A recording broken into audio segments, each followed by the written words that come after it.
నమస్తే. ప్రస్తుతం నేను టోలీ చౌకీలోని ఆసిఫ్ నగర్లో ఉన్నా. ఇక్కడ ఇద్దరు కార్మికులు, భవన కార్మికులు మృతి చెందినారు. మరో ముగ్గురు హాస్పిటల్లో చికిత్స పొందుతున్నారు. అదే ఈ బిల్డింగ్. ఇద్దరి చావుకు కారణమైనటువంటి ఈ బిల్డింగే దాదాపు సెవెంత్ ఫ్లోర్ నుంచి సరాసరి కింద పడితే ఎంతమంది కింద పడ్డారంటే ఆ సెవెంత్ ఫ్లోర్ నుంచి అక్కడ పని చేస్తున్నారు. గోవా కర్రలు కట్టుకొని అక్కడ పెంట్ హౌస్కు సంబంధించిన పని చేస్తున్నారు. అయితే ఆ గోవా కర్రలు విరిగిపడడంతో సరాసరిగా ఇక్కడ కింద పడ్డారు. ఎంతమంది? నలుగురు. ఎవరు? ఆదినారాయణ, తిరుపతి, ఇద్దరు రమేష్లు. నలుగురు కింద పడడంతో స్పాట్లో ఆదినారాయణ, తిరుపతి స్పాట్లో ఇక్కడనే చనిపోయారు. అయితే ఇద్దరు రమేష్లు ఇంకా చికిత్స పొందుతున్నారు, భవన కార్మికులు. ఇంకో 5వ వ్యక్తి ఉన్నారు. ఆ 5వ వ్యక్తి ఎవరంటే ఈ ఆటోలో. ఇక్కడ కొంచెం నీడ ఉన్నదంట. ఇది ఎప్పుడు జరిగిందంటే నిన్న 3 గంటలకు జరిగింది. నీడ ఉంటే ఆటో వ్యక్తి లాల్ అహ్మద్ ఆయన కూడా ఏం చేసినట్టే ఇక్కడ వచ్చి కొంచెం ఆయన ఆటోను తోలి ఇక్కడ కొద్దిసేపు కూర్చుందామని, ఆటోలో కూర్చుందాం నీడ కానీ ఇక్కడ వచ్చి కూర్చున్నాడు. కూర్చోవడం వల్ల ఏమైందంటే ఆ గోకర్రలు విరిగి ఆ సిమెంటు రేలింగ్ సంబంధించిన అవన్నీ కింద పడడంతో ఆయనకు కూడా గాయాలైనాయి. ఎవరికి? లాల్ అహ్మద్కు. అంటే మొత్తం 5గురు.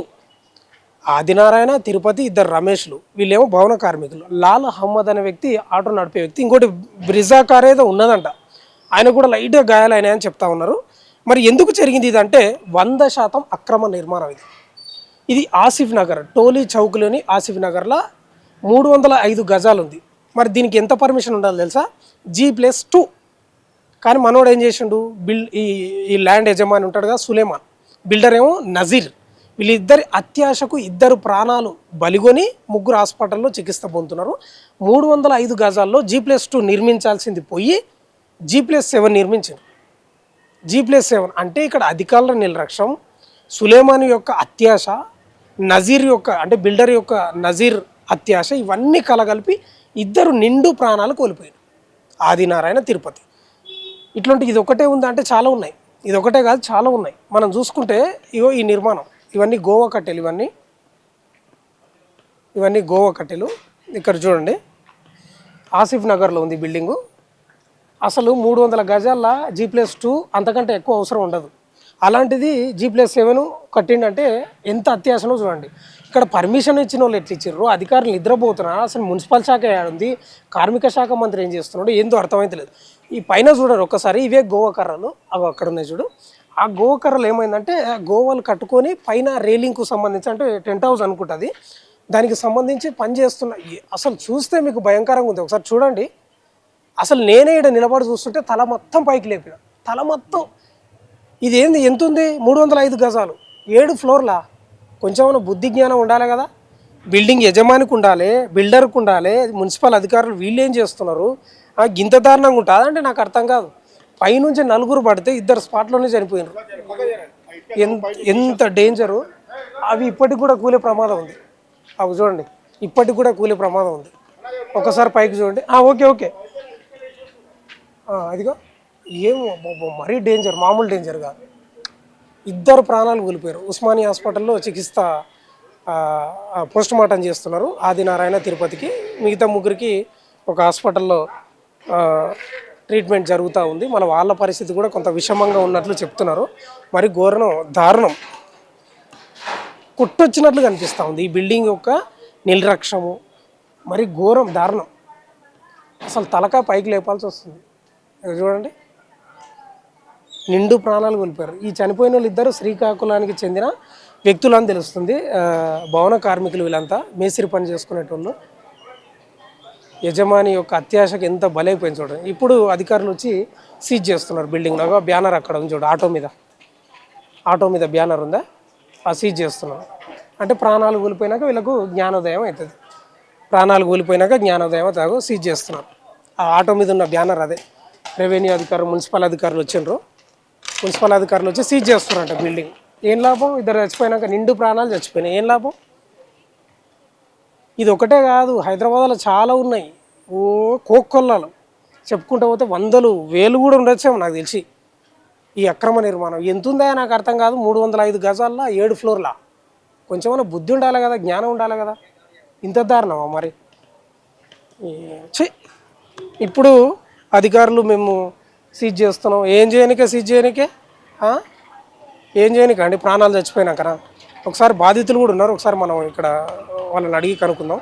రైట్, తీవ్రంగా గాయపడిన రమేష్ వాళ్ళ భార్య మన దగ్గర ఉన్నారు. అమ్మ, ఈ ప్రమాదం ఎప్పుడు జరిగిందమ్మా, మీకు ఎప్పుడు తెలిసింది? నిన్న 4 గంటలకు జరిగింది. ఇక్కడే ఉన్నాం, అందరం కలిసి పని చేసుకుంటున్నాము. 4 మేస్త్రీలు పని చేస్తున్నారు. మీరు కూడా ఉన్నారు అప్పుడు? మేము చేస్తున్నాం. మరి మా హస్బెండ్ ఉన్నారు కదా, ఆయనతో పాటు నేను ఉన్నా. నాతో పాటు 4 మేస్త్రీలు, వాళ్ళ హస్బెండ్స్, మా వైఫ్సే ఉన్నారు, బయట వాళ్ళు ఎవరూ లేరు. మార్నింగ్ నుంచి చేస్తున్నాము, 4 o'clock అవుతుంది. ఇక పని అవుతుంది, మాలు అందిస్తూనే ఉన్నాం. ఒక్కసారిగా 6 feet 5 feet హైట్ ఉంటుంది గోడ. ఆ గోడతో పాటు అట్లా కింద వరకు కూలిపోయింది. గోడ కూడా కూలి ఆ గోడ కూలడం వల్లే వాళ్ళందరూ కింద పడ్డారు.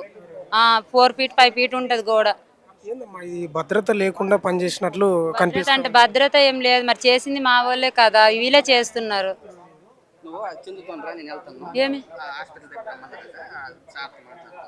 సార్ వచ్చాడా, నేను వస్తాను.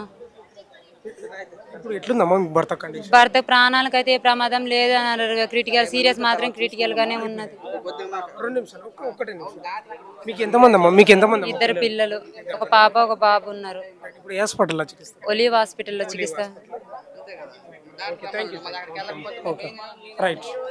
రమేష్ వాళ్ళ అమ్మ, మీరు న్యాయం చేయడానికి ఇప్పుడు ఇదంతా పబ్లిక్ లో పోతుంది, ముఖ్యమంత్రి పబ్లిక్ వెళ్తుంది కదా సార్. మంత్రుల దగ్గర పోతుంది. ఇంతమంది ఇప్పుడు కాదు, ఇంతమంది తీసుకున్నారు కదా మా కాడ. ఇది 100%, 100లో 99% అని వస్తుంది మాకు. న్యాయం జరుగుతుందా? నా భర్త నా ఇంటికి వస్తాడా? 100% అమ్మా. అందుకే కదా మేము వచ్చింది, మీకు న్యాయం చేయడానికి, మీ పక్షాన్ని నిలబడడానికి. రమేష్ వాళ్ళ భార్య మాట్లాడుతూ ఉంది, ఒలివో హాస్పిటల్లో చికిత్స పొందుతున్నారంట. ప్రాణానికి ప్రమాదం ఏం లేదని చెప్తున్నారు, కానీ ఆయనకి మళ్ళీ సాధారణ వ్యక్తిగా ఉండే అవకాశం లేదని భార్య చెప్తుంది. మరో రమేష్ వాళ్ళ భార్య ఉంది, మాట్లాడిద్దాం. తీవ్రంగా గాయపడి హాస్పిటల్లో చికిత్స పొందుతున్న మరో రమేష్ వాళ్ళ భార్య ఉన్నారు. అమ్మ, నిన్న ఎన్ని గంటలకు జరిగిందమ్మా? నిన్న 4:30 ఆ టైం అయింది అన్న. మీరు కూడా అక్కడనే ఉన్నారా? అక్కడే ఉన్నాం సార్. ఎట్లా ఉందమ్మా మీ యొక్క భర్త పరిస్థితి ఇప్పుడు? తల పగిలి, అదే ముక్కలైంది, కాలు ఇరిగిపోయినాయి, ఈ కడుపులో ఈ పొక్కలన్నీ ముద్దయినాయి అని అంటాను. ఆపరేషన్ పడాలంటాను. ఏ హాస్పిటల్లో చికిత్స? అని హాస్పిటల్. ఒలివో హాస్పిటల్. ఎట్లా అంటే డాక్టర్ ఏమన్నా ఓకే ఏం కాదులే, ప్రాణానికి ప్రమాదం లేదని చెప్తున్నారా, ఏమైనా ప్రమాదం అని చెప్తున్నారు? మెడిసిన్ వేసాక చెప్తామంటాను సార్. ఇప్పుడు పని చేస్తున్నప్పుడు మీరు కూడా ఇక్కడనే ఉన్నారా? పైన ఉన్నాం, మేము లోన ఉన్నాము, వాళ్ళు బయట సైడ్ చేస్తాం. ఎన్ని నెలల నుంచి ఇక్కడ పని చేస్తున్నారమ్మా మీరు? దగ్గర 3-4 వారాలు అవుతుంది సార్. 3-4 వారాల నుంచి. ఇప్పుడు హాస్పిటల్లోనే ఉన్నారా? హాస్పిటల్. ఇప్పుడు ఈ బిల్డింగ్ బిల్డర్ కానీ యజమాని వీళ్ళు ఏమన్నా స్పందించారా మీ దగ్గర? సూపర్వైజర్ వచ్చారు, ఏమన్నారా? చూస్తామని అన్నారు. ఫస్ట్ అలా ఉస్మానియా హాస్పిటల్ జాయిన్ చేయాలి అని ఇస్తే మేము అప్పలేదు. గవర్నమెంట్ హాస్పిటల్ మా ఇంట్లో మా బతకనించరా అనేసి మేము ఇక్కడే ఉండిపోయాం సార్. ఎంతమంది అమ్మా మీకు పిల్లలు? చిన్నపిల్లలు సార్, ఒక పాప బాబు, ఎల్కేజీ ఒకరు, యూకేజీ. మీ పేరండి? నా పేరు విట్టలు, సిపిఎం పార్టీ కార్వాన్ నియోజకవర్గం సెక్రటరీని. అసలు ఈ ప్రమాదం చూసినప్పుడు మీకు ఏ నిర్లక్ష్యం కనిపించింది? అధికారులదా, బిల్డింగ్ యజమాని, బిల్డర్ది ఏం కనిపించింది పూర్తిగా మీకు మీరు చూసినప్పుడు? ముందుగా ఈ ప్రమాదం జరగడానికి ప్రధానమైన నిర్లక్ష్యం ఏంటంటే ప్రభుత్వం, జిహెచ్ఎంసీ అధికారుల నిర్లక్ష్యం స్పష్టంగా మన ముందు కనబడుతుంది. ఎందుకు ఈ విషయం గట్టిగా చెప్పదలుచుకున్నారంటే, వాళ్ళు ఇచ్చేది G+2 పర్మిషన్ హైదరాబాద్ ఎక్కడైనా. ఆ తర్వాత 7th floor కన్స్ట్రక్షన్ జరిగింది. ఈలోపు మరి జిహెచ్ఎంసీ అధికారులు ఏం చేస్తూ ఉన్నారు? ఇది ఒక నిర్లక్ష్యం. కాబట్టి ఎంబడే ఆ అధికారిని సస్పెండ్ చేయాలని చెప్పేసి మేము డిమాండ్ చేస్తా ఉన్నాం సిపిఎం పార్టీగా. ఏదైతే ప్రమాదానికి గురైన బాధితులు ఉన్నారో, చనిపోయిన వాళ్ళు ఉన్నారో, వారికి 50 లక్షల ఎక్స్గ్రేషియా ఒక్కొక్క కుటుంబానికి ఇవ్వాలని చెప్పేసి డిమాండ్ చేస్తూ ఉన్నాం. అదేవిధంగా ప్రమాదం బాధితులైన ఇంకా చాలా చావు బతుకుల మధ్య ఉన్నారు, వాళ్ళు కూడా 25 లక్షల చొప్పున ఇవ్వాలని చెప్పేసి ఆ కుటుంబాలని ఆదుకోవాల్సిన బాధ్యత ఈ ప్రభుత్వం మీద ఉంది. అదేవిధంగా బిల్డర్ నిర్లక్ష్యం. ఇప్పుడు 7 ఫ్లోర్లు ఉంది కదా, దీనికి పర్మిషన్ ఇచ్చిండ్రు అసలు అధికారులు? 7 floorలో పర్మిషన్ ఎక్కడ ఇవ్వరు. ఇది ఏం చేస్తారంటే ఫస్ట్ G+2 తీసుకుంటారు, బిల్డింగ్ కన్స్ట్రక్షన్ జరుగుతుంది, అది అధికారుల కనుసన్నల్లోనే జరుగుతుంది, లోపాయికారి లోపాయికారితోటి జరుగుతుంది. తర్వాత ఏం LRS BRS స్కీమ్ ఉంది, మనకు తెలియదు కాదు. BRS స్కీమ్ అంటే బిల్డింగ్ రెగ్యులరేషన్ సంబంధించిన స్కీమ్ ఉంటుంది. దాంట్లో మళ్ళీ బిల్డింగ్ కంప్లీట్ అయిన తర్వాత రెగ్యులేషన్కు అప్లై చేస్తారు. అప్పుడు దానికి ఏం చేస్తారంటే ఎంతో కొంత ఫైన్ వేసి ఆ బిల్డింగ్ మొత్తం రెగ్యులరేషన్ చేసి ఇచ్చే పరిస్థితి ఉంటుంది. దాంట్లో కూడా మళ్ళీ వీళ్ళ లోపాయికారి ఒప్పందం ఉండదు. కాబట్టి ఈ రకంగా జరుగుతుంది. కాబట్టి ఏంటంటే ఈ నిర్లక్ష్యం జిహెచ్ఎంసీ అధికారులది ఉంది. ప్లస్ బిల్డర్ కూడా ఇంత పెద్ద ఎత్తున నిర్మాణం చేస్తున్నప్పుడు, కన్స్ట్రక్షన్ చేస్తున్నప్పుడు కనీసం ప్రికాషన్స్ తీసుకోకుండా, కార్మికుల భద్రత పాటించకుండా ఇంత నిర్లక్ష్యంగా వహించి ఇది చేయడం అంటున్నాడు. ఇప్పుడు కూడా బిల్డర్ ఏంటంటున్నాడు, బిల్డర్ కావచ్చు, ఓనర్ కావచ్చు, స్పందించలేదు. చనిపోయి ఇద్దరు అసలు వాళ్ళు ఎక్కడున్నారు? వాళ్ళు ఎక్కడున్నా కూడా తెలియట్లేదు. పోలీస్ అధికారులు వాళ్ళు మాట్లాడుతున్నాం చేస్తున్నాం అంటారు, కానీ ఎక్కడున్నా కలవాలని చెప్పేసి కుటుంబ బాధితులందరూ కూడా ఇప్పుడు వస్తూ ఉన్నారు ఇక్కడికి.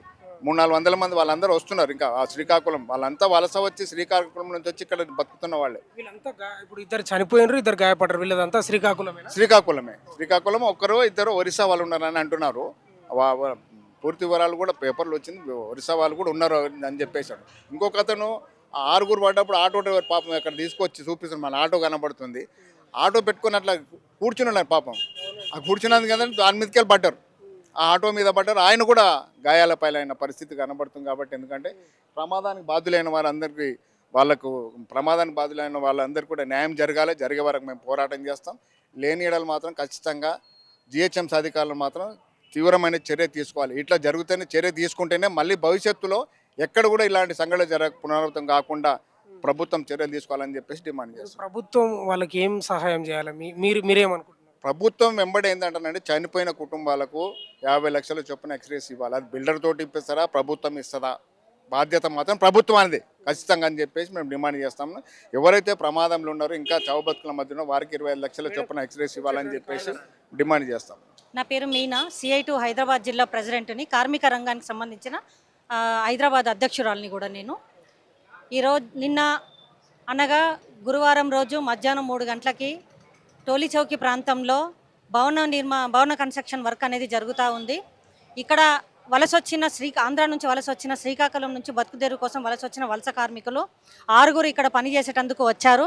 ఆ 6కి సంబంధించి చాలా పెద్ద ప్రమాదం జరిగింది. ఆ గోవా కట్టలు ఇరిగి వాళ్ళు పనిచేస్తున్న క్రమంలో కింద పడి 2 స్పాట్లో చనిపోయారు, 4కి తీవ్ర గాయాలయ్యాయి. ఆ 6కి సంబంధించిన ఫ్యామిలీస్ అంతా పేదలు, నిరుపేదలు, బడుగు బలైన వర్గాలకు చెందిన వాళ్ళు. వీళ్ళంతా వలస కార్మికులు. అంటే ఇక్కడ ఈ భవనానికి సంబంధించి G+2 వరకే పర్మిషన్ ఉంది. అదనంగా అన్ని అంతస్తులు కడుతున్నాడంటే ఏ పర్మిషన్ లేకుండా, ఎవరి భయం పర్మిషన్ లేదని అనుకుంటున్నారా మీరు? లోపాయికారు ఒప్పందం ఏమైనా ఉన్న సమాచారము 2 ఫ్లోర్ల వరకే పర్మిషన్ ఉంది అనేది మాకున్న సమాచారము. ఏ ధైర్యంతో 7th ఫ్లోర్ వరకు వెళ్ళిపోయాడు అంటే ఇంకా అధికారుల ఉంది కదా ఇప్పుడున్న పరిస్థితుల్లో చేతులు తడపడము అట్లాంటిది ఏదన్నా జరిగి ఉంటుంది. కాబట్టి ఇంత బిల్డింగ్ ఇక్కడ కూడా లేదు.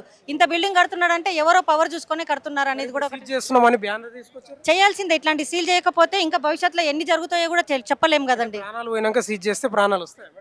అంటే ఈ బిల్డింగ్ కట్టే ముందే అధికారులు చేయాల్సిన బాధ్యతని అధికారులు వహించలేదు. కాబట్టి మా డిమాండ్ ఏంటంటే అధికారులను కూడా వెంటనే సస్పెండ్ చేయాలి. ఈ భవన అధికారిని బిల్డర్ని కూడా వెంటనే అదుపులోకి తీసుకోవాలి. ఈ బిల్డింగ్ ఓనర్ని కూడా అదుపులోకి తీసుకోవాలి. అట్లాగే చనిపోయిన 2 కుటుంబాలకి 50 లక్షల రూపాయలు నష్టపరిహారం ఇవ్వాలి.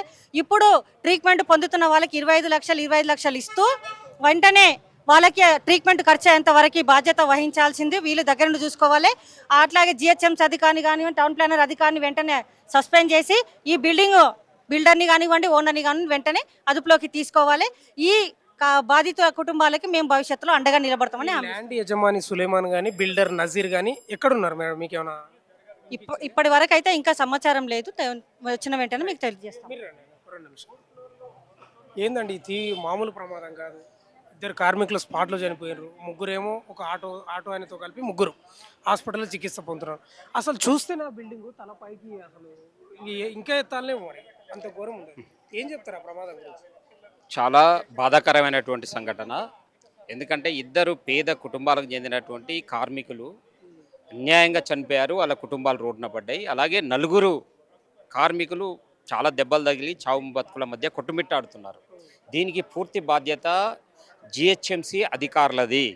ఎందుకంటే GHMC అధికారుల యొక్క నిర్లక్ష్యం వల్లనే ఈరోజు 7 అంతస్తుల బిల్డింగు పర్మిషన్ లేకుండా ఎలా నిర్మిస్తుంటాడు? హైదరాబాద్ నడి బొడ్డున ఇవాళ రేపు టెక్నాలజీ చాలా పెద్ద ఎత్తున పెరిగి ఉన్నటువంటి టెక్నాలజీ ఉంది.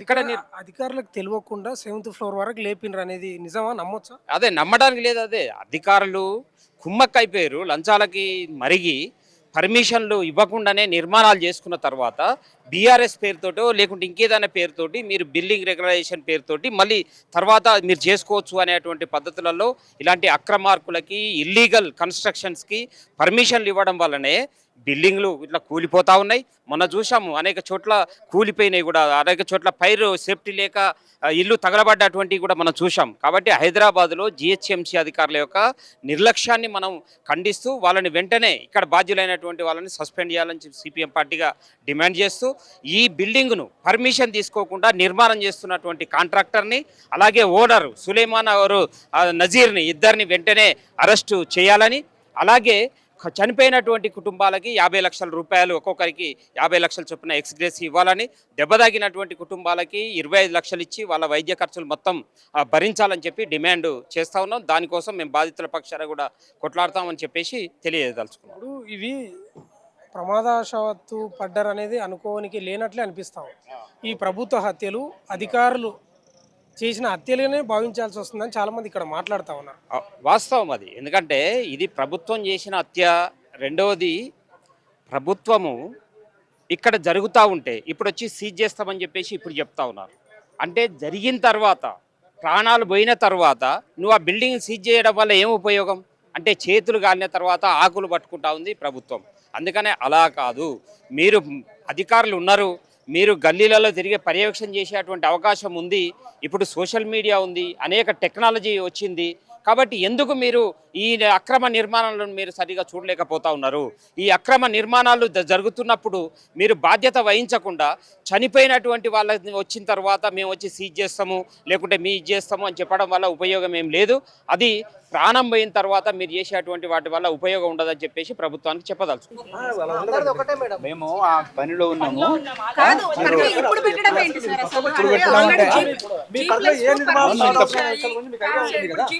వరకు మాత్రమే పర్మిషన్స్, మిగతా 5 ఫ్లోర్లు ఎక్స్ట్రాగా పర్మిషన్ ఎవరు ఇచ్చారు? ఒకవేళ వాళ్ళు కనీసం పర్మిషన్ లేనప్పుడు మీరు అధికారులు వచ్చి పర్యవేక్షణ చేయలేదా? ఎక్కడ ఈ లోపం జరిగింది? అదంతా మా ముందు స్టాఫ్ వాళ్ళకి తెలుసు, మా కొత్త వాళ్ళకి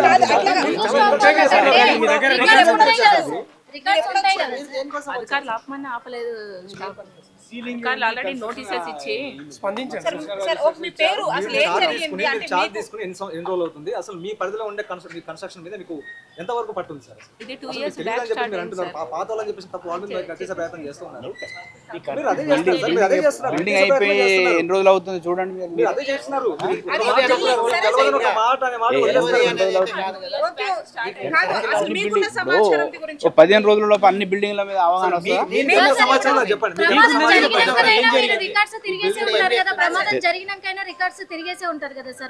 అంతా ఆన్లైన్ సిస్టము, బీపాస్ లో అది ఇప్పుడు ఆ వెబ్సైట్ అనేది లేదు. తిరిగి చెక్ చేద్దాం ఎంత పర్మిషన్ తీసుకుని ఎన్ని ఫ్లోర్లకు ఉంది అని. ఆ టీజీ బీపాస్ అనే వెబ్సైట్ క్లోజ్ అయింది. ఇప్పుడు కొత్త యాప్ వచ్చింది. ఆ రికార్డ్స్ అనేవి ఇప్పుడు దొరకవు. అది వెరిఫై చేయాలి. ఆ సైట్లకు పోయి అది హెడ్ ఆఫీస్ నుంచి పర్మిషన్ తీసుకొని ఆ సైట్ తీసుకొని వెరిఫై చేయాలా. చెప్పండి sir first me name and designation. Me name and designation అంటే మీ అథారిటీ గురించి చెప్తేనే కదా మాకు అసలు ఇక్కడ ఎవరు వచ్చారు ఏంటి అనేది ఒక క్లారిటీ ఉంటుంది. ఇష్టానుసారంగా వేయడానికి కూడా ఉండవు కదా. ఏసీపీ స్వామి నాయక్, టౌన్ ప్లానింగ్. ఓకే, ఇప్పుడు దీనికి సంబంధించి ఫర్దర్ ఏంటి? నగరంలో చాలా G+2కి పర్మిషన్ తీసుకుంటున్నారు, కానీ ఇష్టానుసారంగా ఫ్లోర్లు వేసుకుంటూ పోతున్నారు. దీని మీద ఏ విధంగా యాక్షన్ ప్లాన్ ఉండబోతోంది ఈసారి నుంచి మీ పరిధిలో? నేను ఈ ఓన్లీ గోల్కొండ సర్కిల్ వరకే, జిహెచ్ఎంసీ మొత్తం కాదు కదా. ఇప్పుడు అన్నిటికీ నోటీసులు ఇచ్చేసి యాక్షన్ తీసుకుంటాం చట్టం ప్రకారం. అట్లా పోలీస్ కంప్లైంట్ ఫైల్ చేసినాం మేము. ఇమ్మీడియట్ అరెస్ట్ చేయండి అని. ఆన్లైన్ ఏ సమాచారం లేనప్పుడు ఎలా సీజ్ చేశారు? మరి అయితే మీ దగ్గర ఏ సమాచారం లేదు కదా, మరి ఎలా ఇది ఇల్లీగల్ అని చెప్పేసి సీజ్ చేశారు? అంటే ప్రమాదం జరిగిందని సీజ్ చేశారా? సీలింగ్ అనేది ఇమ్మీడియట్ వర్క్ ఆపడం కోసం. దాని మీద ఫర్దర్ ఎంక్వైరీ చేసి పర్మిషన్ ఉంటే మేము మళ్ళీ అప్రూవల్ తీసుకొని ఓపెన్ కూడా చేయొచ్చు, పర్మిషన్ ఉంటే. అదే సీలింగ్ అనేది పర్మిషన్, డెమాలిషన్ కాదు కదా. వీళ్ళ క్వశ్చన్ కూడా సమాధానం చెప్పిన. 340 గజాల్లో ఎంతవరకు కూడా బిల్డింగ్ నిర్మించవచ్చు? ఎన్ని ఫ్లోర్ నిర్మించవచ్చు 340 గజాల్లో? మీ ప్రాథమిక సమాచారం ప్రకారం 300 గజాలలో ఓన్లీ 4 ఫ్లోర్ల కంటే ఎక్కువ ఉండదు పర్మిషన్. ఇప్పుడు పరిధిలో ఒక స్కూల్ ఉంది, ఎట్ ది సేమ్ టైం కొన్ని ఇల్లులు నివాసిత ప్రాంతంలో ఇక్కడ పర్మిషన్ లేకుండా ఇష్టానుసారంగా కట్టుకుంటూ పోతున్నటువంటి అవును బిల్డింగ్ల చెప్పాను పట్ల కదా, అన్నిటికీ నోటీసులు ఇచ్చేసి నోటీసులు అన్ని సర్వ్ చేసినాం.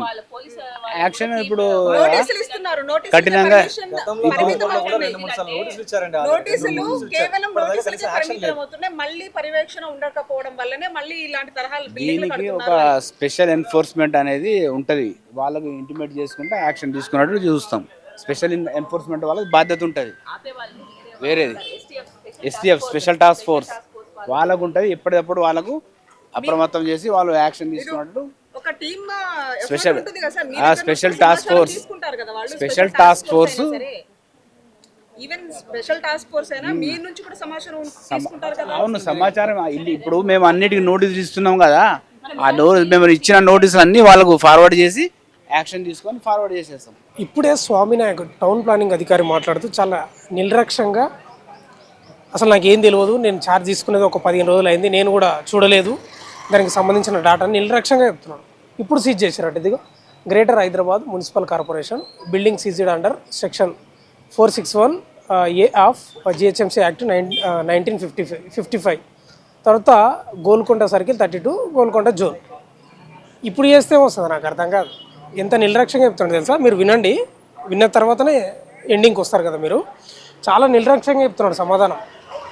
అసలు మాకు తెలియదు, మేము చర్యలు తీసుకుంటాము, సీజ్ చేసినాం కదా, ఆన్లైన్ కదా సిస్టమ్, ఆన్లైన్లో చూసుకోవాలి, అసలు ఇచ్చిండ్రా ఇవ్వలేదా పర్మిషన్ తెలియదు. ఇంకో మాట ఏమంటాడు, G+2K ఉంటుంది, G+3K ఉంటుంది, 4K ఉంటుంది, రకరకాల సమాధానాలు చెప్తున్నాడు. ఇద్దరు చనిపోయారు. తిరుపతి ఆదినారాయణ ఇద్దరు స్పాట్లో ఇన్ని చనిపోయినరు. ఇదే ఆటో డ్రైవర్ లాల్ అహ్మద్, మరో ఇద్దరు కార్మికులు, ఇద్దరు రమేష్లు, ముగ్గురు కలిసి ఒలివో హాస్పిటల్లో చికిత్స పొందుతున్నారు. వాళ్ళ పరిస్థితి కూడా కొంచెం బాగాలేదంట. ప్రాణాలకు ప్రమాదం అనేది ఏం చెప్తలేరు కానీ ఇవాళ సాధారణ మనుషులు అయ్యే పరిస్థితి లేదంట. ఈ సీజ్ చేసిండ్రు. ఇవాళ ముఖ్యమంత్రి దగ్గరనే మున్సిపల్ శాఖ ఉంది, మరి ఏం చేస్తున్నారని నాకు అర్థం కాదు. ఇంత దారుణమా. స్వామినాయక్ అంటే ఆయన టౌన్ ప్లానింగ్ అధికారి నిర్లక్ష్యంగా ఇస్తున్నాడు సమాధానం. పోతే పోయిందిలే, అయ్యిందిలే, పోతే పోయిందిలే అన్న ఆ స్థాయిలో ఉన్నాయి ఆయన నిర్లక్ష్య మాటలు. ఇది ఒకటే కాదు, హైదరాబాద్లో ఇది ఒకటే కాదు, ఆసిఫ్ నగర్లో ఉన్నటువంటి టోలీ చౌక్లో ఆసిఫ్ నగర్లో ఉన్నటువంటి ఈ బిల్డింగే కాదు అక్రమ నిర్మాణం చాలా ఉన్నాయి. ఇప్పటిదాకా నేను మాట్లాడించిన వాళ్ళు ఏం చెప్పారు తెలుసా, G+2K ఇస్తారు కానీ వీళ్ళు కడతారు, బిల్డరు యజమాని కలిసి 7 or 6 కట్టి తర్వాత BRS అంటే తర్వాత బిల్డింగ్కు మళ్ళీ కొంత ఫైన్ వేసి మళ్ళీ సరే కట్టిరు కదా ఏదో లేని మళ్ళీ పర్మిషన్ ఇవ్వడం, ఇదంతా తతంగా నడుస్తుంది. హైదరాబాద్ వ్యాప్తంగా ఇదే తతంగా నడుస్తుంది. ఏదేమైనా ఈ బిల్డర్ యొక్క నజీర్ అత్యాశకు, టౌన్ ప్లానింగ్ అధికారుల అత్యాశకు, ఈ యజమాని సులేమాని అత్యాశకు ఇద్దరు నిండు ప్రాణాలు బలిగొన్నారు. తర్వాత ముగ్గురు హాస్పిటల్లో చికిత్స పొందుతున్నారు. ఇవి ప్రమాదవశాత్తు జరగలేదు, వీళ్ళ హత్యలనే భావించాలి, మున్సిపల్ అధికారుల హత్యలుగా భావించాలి, ఈ సులేమాన్ అనే హత్యగా భావించాలి, నజీర్ అనే ఈ వ్యక్తి హత్యగా భావించాలి, మున్సిపల్ శాఖ ఉన్న రేవంత్ రెడ్డి దగ్గర కూడా ఆయనది హత్యగానే భావించాలి.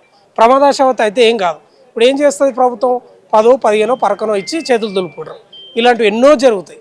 సిగ్గు శరం ఏం లేదు తెలుసా అధికారులకు. నిజంగా చెప్తున్నాం, బాధపడుతున్నాం. వాళ్ళు ఇంకా తమాషా ఏంటంటే ఇంకా బాధాకరం ఏంటంటే నలుగురు పడ్డారా ఎవరైతే కార్మికులు, వాళ్ళ భార్యలు కూడా ఆన్నే ఉన్నారు. వాళ్ళు సిమెంట్ అందించడం ఆ పనులలో ఉన్నారంట. వాళ్ళ కళ్ళ ముందరనే కూలి వాడి చచ్చిపోయారు. మరీ దారుణం ఘోరణం. మున్సిపల్ సంబంధించిన టౌన్ ప్లానింగ్ అధికారి స్వామినాయక్ అయితే నిర్లక్ష్యంగా సమాధానం చెప్తున్నారు. ఇంకా రేవంత్ రెడ్డి దగ్గర మున్సిపల్ శాఖ ఉంది, టౌన్ ప్లానింగ్ అధికారులు వీళ్ళంతా కలిసి ఇంకా ఎన్ని ప్రాణాలు బలికొంటారో తెలియదు. వీళ్ళు చేసే హత్యలే ఇవన్నీ 100% ప్రమాదవశాత్తు జరిగే ప్రమాదాలుగా వీళ్ళు చేసే హత్యలే ఇవి. ఇవాళ 4 రూపాయలు ఇచ్చి చేతులు దుప్పుకుంటారు. ఇది హైదరాబాద్లో నడుస్తున్న తతంగం. ఇక ఆయన మాట్లాడిన మాటలు అయితే నిర్లక్ష్యంగా ఉన్నాయి. ఇక్కడ ఉన్న పరిస్థితి ఇది ప్రజెంట్. చూస్తూనే ఉండండి మన తొలి వెలుగు.